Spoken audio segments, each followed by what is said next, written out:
What's up, everyone? Loren and Chris here with the third installment of Lighthouse. In this episode, we'll be exploring indoor portraiture. Let's jump in.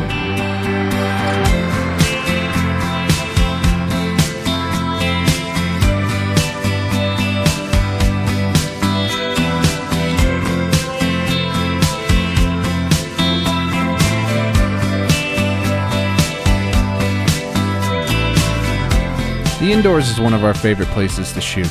Whether it's a studio or at home, if there's a window, there's a way.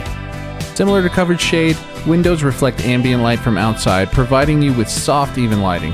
Similar to an actual studio softbox, you can also use a sheer curtain to help accentuate this effect for even softer lighting. From here, it's all positioning. Keep in mind, the further away from your light source you place your subject, the softer your light will become. And this at a point will produce flat, dull imagery. So always try to balance this distance to achieve your desired level of shape and contrast. Like we've discussed in previous episodes, the angle at which you place your model in relation to the light source is paramount. In this particular shot, we've placed our model facing away from the windows. This provides a very soft light with a bright, dramatic backdrop that will produce a dreamy look, whereas turning her left or right would give us much more shape on her face. Always play around with your angles. Atmosphere and depth are also something to consider when shooting indoors. For this, we occasionally like using a Haze machine to help achieve a more cinematic effect. Though it takes a while to fill up an entire room with haze, the initial smoke effect is stunning. The plumes dance around the light, diffusing and overall creating a much more dynamic, interesting image.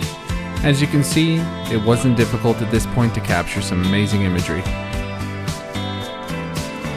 One of the main effects you can achieve with a hazer is not only diffusing the light and creating depth, but under the right conditions, you can actually capture light beams, aka God rays.